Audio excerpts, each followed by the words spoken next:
welcome to Cheer Chat. It is the season finale for season 6.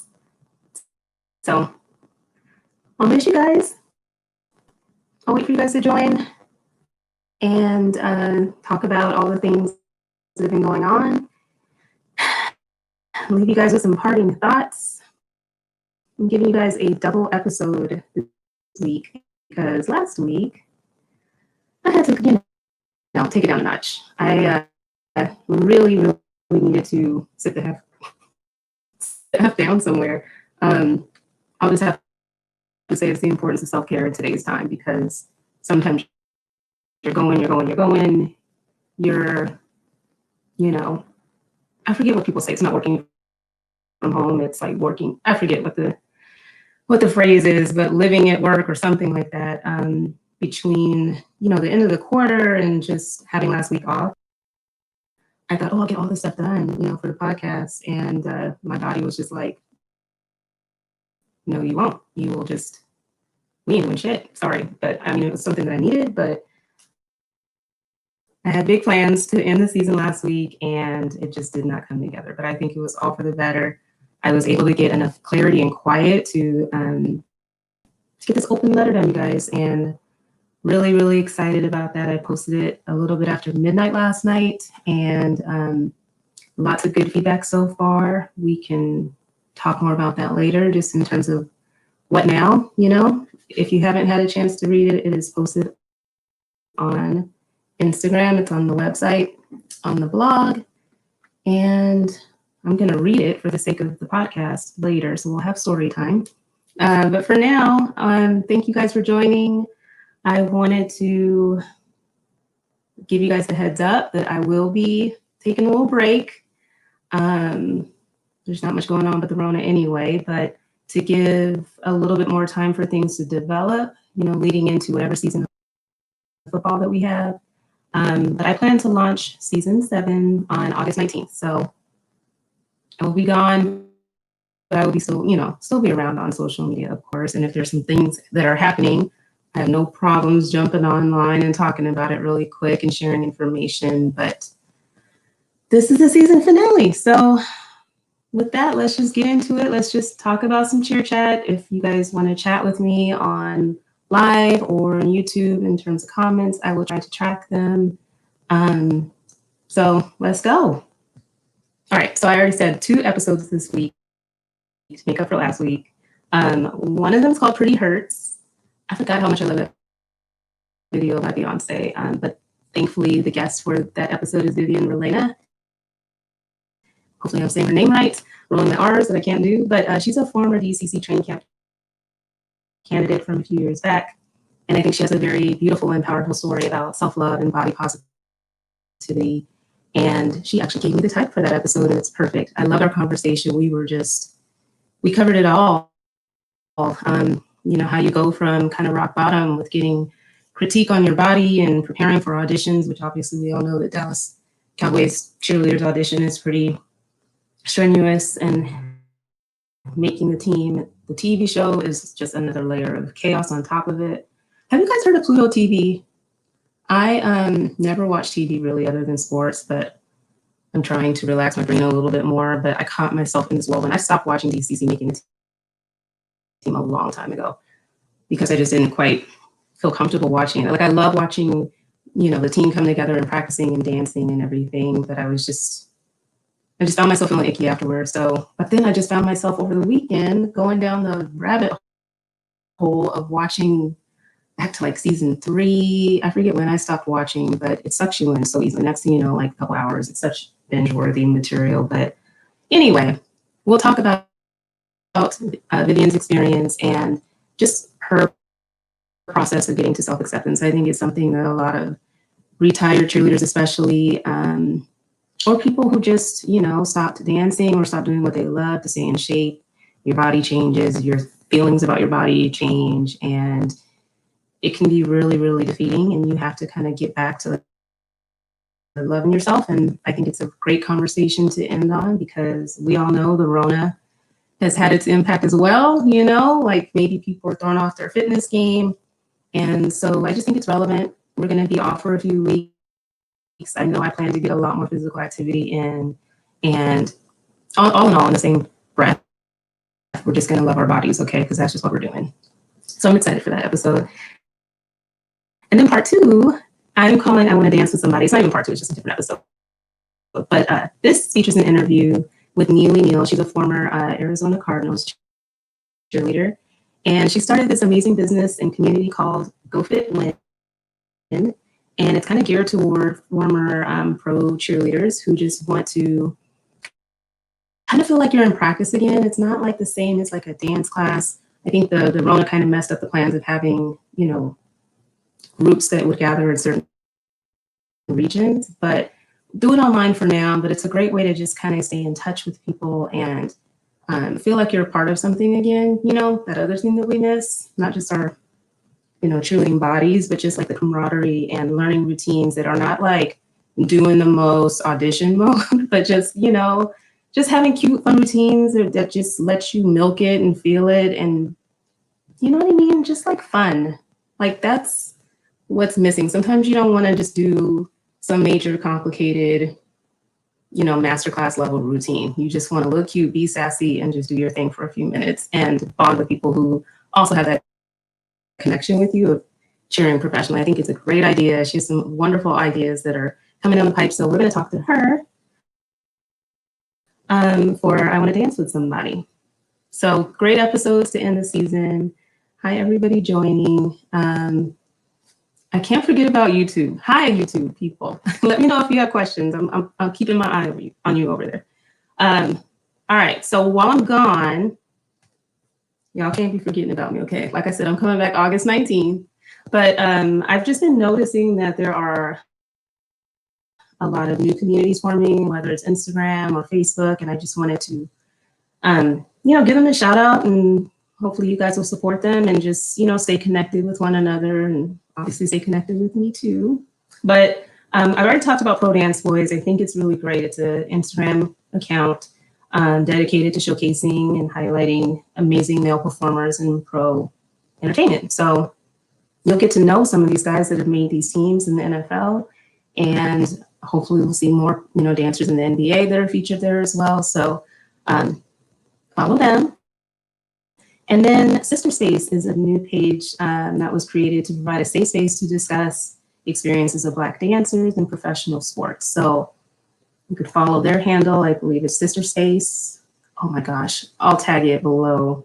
Look it up, you'll find it. I think there's an underscore in there somewhere, but another great community of dancers coming together and talking about what it's like, and just sharing inspirational things of like what you would do differently or what support you wish you had, blah, blah, blah, blah, blah. I think they're having, Zoom meetings to get to know one another. So again, all this networking, you guys, is always good to just broaden your horizons and who you know in this industry. I think it's so much easier with social media to get to know people on different teams. So stay connected. And the last one that I wanted to bring up was Palms Up Pom Queens.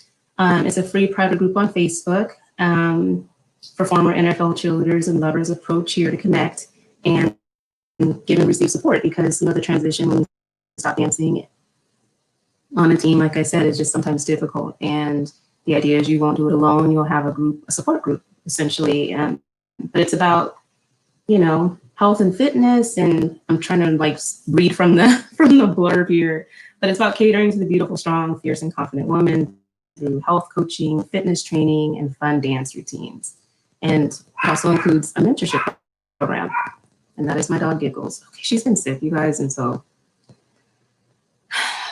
when dogs are sick, you can't like trick them into like, eating medicine. This has been the struggle of my day today, but I hope she's feeling better. Her appetite's been all over the map. She's extra delicious and driving me a little crazy, but I know she doesn't feel well. So I might have to get up and let her in if she starts really being ridiculous. I always say that and then she doesn't, but okay. Anyways, all right. So Pro Dance Boys, Sister Space, and Palms Up Pom Queens on Facebook. So check them out. They're there as, like I said, a support and a way to talk and connect and all of those good things. So, and support one another. So that's that. Okay.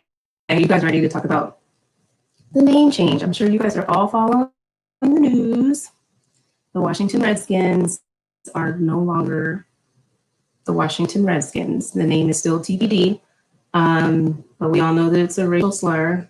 I think there have been so many articles, so much activism around this name change happening for quite some time, and Daniel Snyder was just like, I'm not doing it, I'm not changing it. But, you know, the day and time that we're living in, people are feeling more pressure to do the right thing. Companies are using their voices in terms of their dollars, their sponsorship dollars, their naming rights on stadiums and making threats. And it actually, lo and behold, convinced him to change the name. Okay, so I don't know how you guys feel about it, but I think it's the right move. And unfortunately, it shouldn't have taken financial pressure for it to cave. But whatever, it's happening. So I think it's something to celebrate. And on the other hand, I will say, like, I've been looking at everybody's posts, some of the cheerleaders, and whether it's alumni or current cheerleaders, and I think they have absolutely been very respectful of the change and kind of embracing it. But it's also, you know, sad because last year's squad is, you know, they're the last of the Washington Redskins cheerleaders, and you know, you have your own identity associated with your team name, and you know, they have the first ladies of football. But you know, they've been WRC. They used to be Redskinettes, let's be real. And then it was Washington Redskins cheerleaders, and now they're just going to have to be something else. And yeah, people were saying the name should have changed a long time ago. Amen. And money talks. Yes, it absolutely does, all the time. So they'll just have to embrace, you know, a new identity and know that, you know, it doesn't really change who you are as a cheerleading team, obviously, but it's an identity crisis. Like, I'm still bitter, and I'm not even going to act like I'm mature about it. I don't like that the Seahawks changed the Seagulls name. I mean, Seagull sounds a little corny and everything, but you know, they're seagulls. People would make fun of it, but that was who we were. So it was not an easy change to embrace when they changed it to the Seahawks Answers. I mean, I'm not on the team anymore, but like, we obviously are kind of wiped from history, and I don't love it. I mean, it's kind of bland. I mean, there were just cutesy names for the cheerleading teams that I think fit, and to some extent. So I feel you girls a little bit, and I know you guys are just willing to kind of move forward and in the right direction. So, and you'll represent well. So I'm not worried, but I don't even want to say kudos. It's just kind of like, okay, fine, finally, we did it. The name is changing. So I don't want to like blow it up too much. But you know, will the Kansas City Chiefs be next? I mean, there's some teams in the Major League Baseball, NHL. So start reviewing it, people, before your sponsors start talking. I just think it's something that's long overdue, and make it happen. Okay, so that's that. All right, you guys ready for the Rona update? My last Rona update until we actually have the season going on. Let's hope. So, okay, so you know, the NBA players have been arriving in Orlando into the bubble, and they had some testing. I don't even know. They're just testing prior to getting there, I believe. But 2 out of 322 players tested positive during their quarantine periods. I think once they travel there, they have to quarantine and test. And so 2 out of 322 is like 1%. It's not bad. They're going to try to keep the Rona out of the bubble. But, you know, Russell Westbrook, you know, he tested positive on Monday. So it's just, you know, before he even left for Orlando. So it's definitely keeping your eyes on the bubble and just seeing how this social experiment's even going to work. Because again, you know, NFL, other sports, they're not in a bubble. So if they can't contain the Rona being in a bubble, then I think that's a pretty strong indicator of what you can expect. I've already talked about that to nauseam. Ideally, next season, we'll know more, and it won't be this looming what if and what's going to happen. But people just need to kind of put it on the shelf until 2021. Okay, like college football needs to can it. I know the Ivy League was the first conference to kind of announce that they're just not doing it. I think not until January or something like that of next year. But decisions are going to have to be made, and they're going to have to just quit, smoking pipe, whatever. You know what I'm trying to say? I need to eat dinner before I go live so that I can think clearly. But basically, I think it's just like a pipe dream to think that football is going to happen. It's the most high contact sport that you can even think about. And that's a segue into my next point. I shared it in my story, and it's just something that I thought, I always try to give you guys perspective so that you can kind of think beyond cheerleading and understand how so much still relates to it. And there's so many similarities and commonalities in some of the issues. But I shared J.C. Tretter. He's the center for the Cleveland Browns, and he's also the president of the NFL Players Association, their union. For those who don't know, I wish we had one. We need to get one. I keep saying I'm going to get somebody on the podcast to talk about what unionization means and looks like. And I know we're a long way to go from that, because we'd all have to stick together to refuse to dance until we unionize, and lots of other requirements around it. But anyway, they have a union, and it's geared towards protecting their rights. And he drafted an open letter. So I'm not the only one who's drafting open letters out there. But it's called Protecting the Rights of Football Players. And I'm going to just share some key points that I think resonate with some of the things that I've been running my mouth about for the longest time. But, he said that there's a lot of misconceptions out there in the press and with the fans that he wanted to dispel so that people stay focused on what they need to, which is just protecting their health and their rights during this quarantine and this pandemic, so that they're not just risking their lives out on the field for the sake of football and money, basically. So let's just see if any of these things sound familiar. And just imagine what it would be like if we had a union that could raise these issues for us as necessary. We ain't got one, so here we go.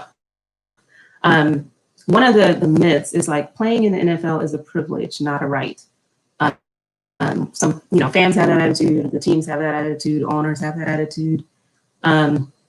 He says the attempt to frame your occupation as a privilege is a way to make you feel like you should be happy with whatever you get, versus exercising your right to fight for more protections and benefits. We shouldn't. I'm just saying this because we should have the same mentality about our role as road cheerleaders. I know it's a lot of I'm just happy to be in the uniform. I'm just this is such a coveted spot, and it's a privilege, not a right. And I get that, but that's played, because you're getting played and your rights might be getting infringed upon, and you gotta shift. This is still a job, and everybody's entitled to certain protections as an employee from your employer. And I just thought that he made that point very, very well in his open letter. Another one was, you should just play for the love of the game. And he said, being passionate about your job shouldn't prevent you from seeking better pay, benefits, and work rules from your employer. Like every other worker, we should always work to maximize what we get for our services and realize our full value. So again, just speaking to knowing your worth, and don't get it twisted. Just because you love it and you're passionate about it doesn't mean that you aren't worthy of getting the pay that you deserve and the protections that you deserve. There's themes here, but okay, I tried to curl my hair and I'm done. You know how you have that in between phase where it's freaking flipping up on your, anyway, I digress. Okay, last little, no, it's not the last one. There's a couple more. Another good point. People say, just go play. You're young and healthy. You will all be fine. We need sports back. And he said, we are not invincible. And as recent reports have shown, we certainly aren't immune to this virus. NFL players are humans, some with immunocompromised family members or live-in elderly parents. Trust me, we want to play football, but as a union, our most important job is to keep our players safe and alive. The NFL Players Association will fight for our most at-risk players and their families. Again, unless you're living alone, whatever life that you lead on these teams, I'm speaking to you as pro cheerleaders, you're also kind of impacting others in your life, your family, your boyfriend, whoever you live with.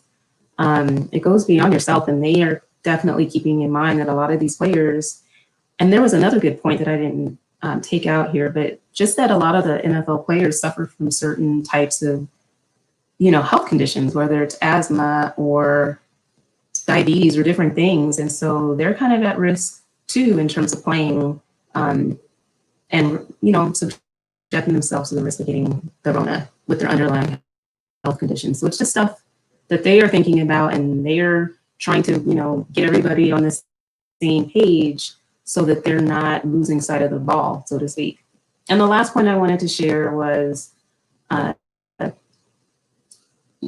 comment that I had to go back to work, you should have to go back to. And he said, it is the responsibility of the employer to provide a safe work environment.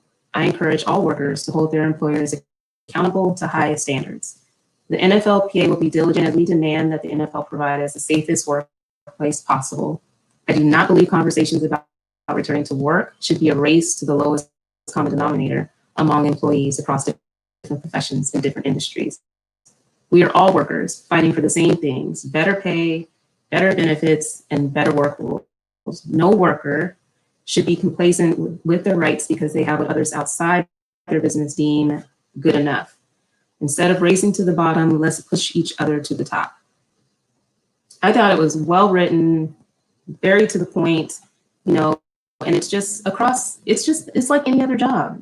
I told my boss straight up, like, I don't want to go back to the office until I have enough assurances that I won't be more at risk than I am staying home. Period. Like, I know there's no social distancing in the open space environment that we have.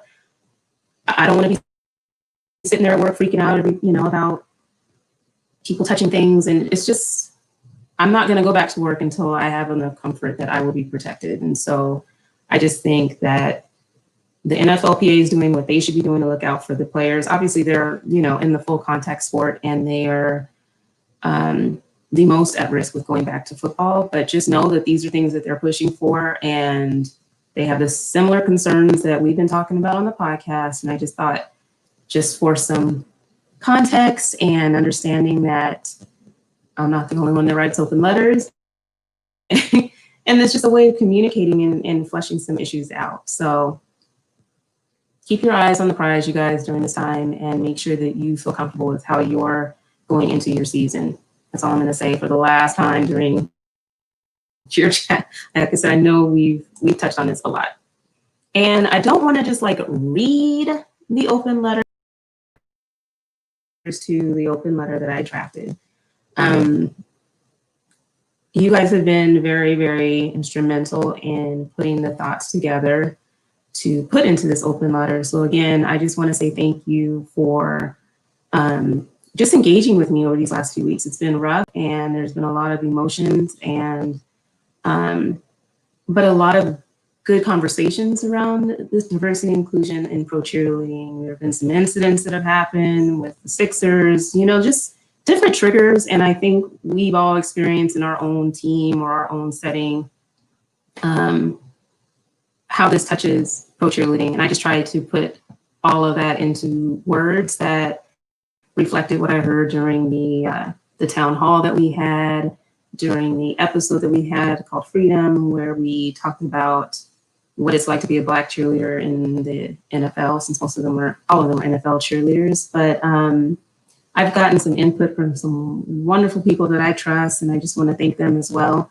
But I just felt like it took a while because, I don't know, the words really weren't coming to me the way that I just needed things to be quiet for a minute, obviously. But I'm just so glad that it came, because these are things that I'm sure people have been fighting for and talking about for a very, very long time, probably, at the expense of their career, because, if you become the squeaky wheel that's always talking about race, or things just don't seem like they're ever going to change, people tune you out. You kind of are just known as that person maybe, but it's a fight that's worthy of just until you're blue in the face, constantly raising until this changes. And I just feel like the momentum is now to, again, get these changes on the table.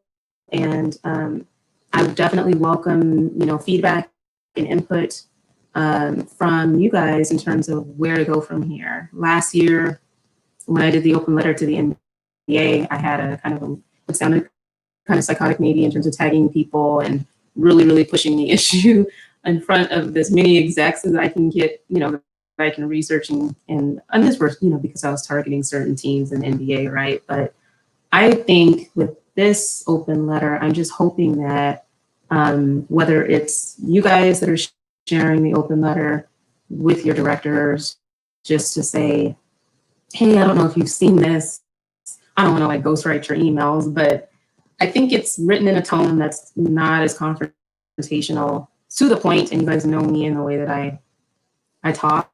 I think it's just not as like, I'm pissed off because of the decision you made, and I'm going to let you know how I feel about it like last year. So I'm hoping that this is a conversation starter, and I'm planning to kind of share the open letter with some of the directors, in the NBA and NFL, and asking them if they wouldn't mind sharing it. Like, I don't have email addresses with people's directors. If y'all wanted me to email your director, I could do that on, from the Pro Cheerleading Podcast email account. I mean, I can email them all as a group, BCC'd, and just letting them know that this was something that kind of tries to articulate the concerns of our community, and what they do with it. I'm hoping that they'll talk to each other. I'm hoping that, they'll figure out some best practices for some teams that seem to do it right. I'm hoping that they will talk about it with their team, and I'm hoping they'll make some cutting changes. I mean, there's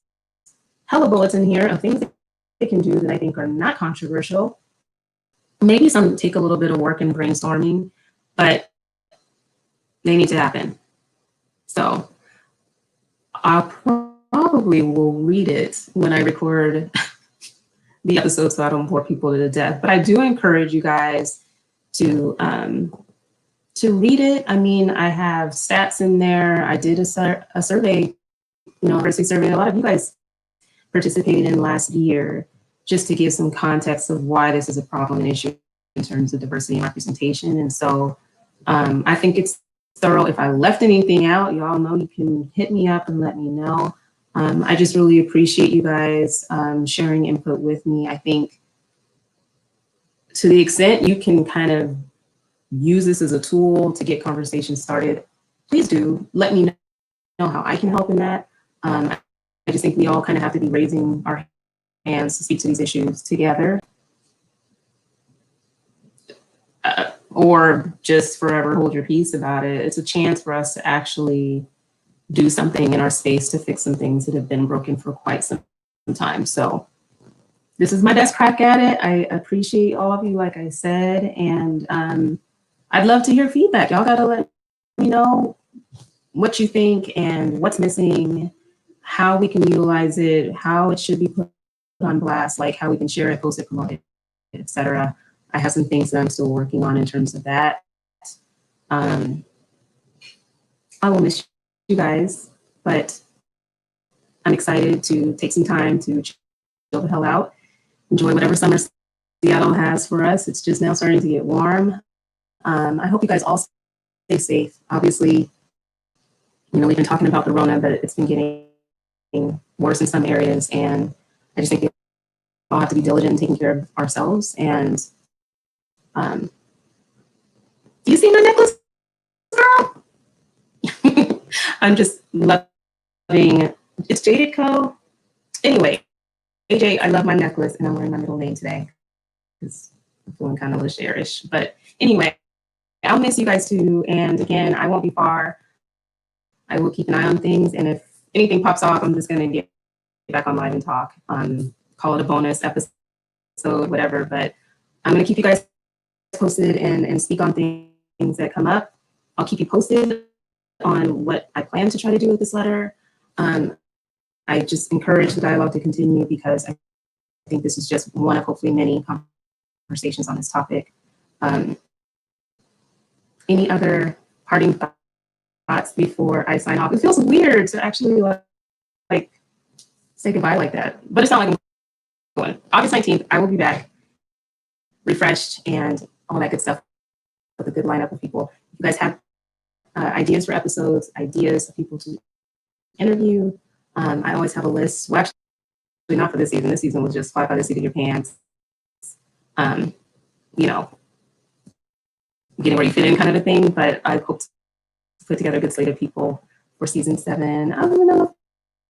Miss you too, Jasmine. She says she loves the bonus episodes. So I will definitely keep them coming. As long as there's relevant stuff to talk about, it's hard for me to just shut up and be still. So if it comes down to it, I'll pop one in there for you guys. Okay, you guys are being spared a little reading lesson. If y'all, any last calls, if you want me to read it now, if you didn't get a chance to read it, let me know. I can read it. Otherwise, go to the link in the bio as well if you don't want to squeeze or squeege, whatever you call it, to see the, to see the post. There's a link to it in the bio. It's on the website. So unless people really just want to hear my voice read, I will sign off and get these episodes ready for you guys to consume tomorrow. Keep the conversations going about the episodes. Hello. Oh my gosh. I'm going to miss you guys, but I'm going to still be around. So if nobody wants me to read, I will see you guys next month, okay? Okay. Love you. Take care of yourselves. Think about how we can use this letter to move things forward, and stay safe. All right. I will talk to you guys later.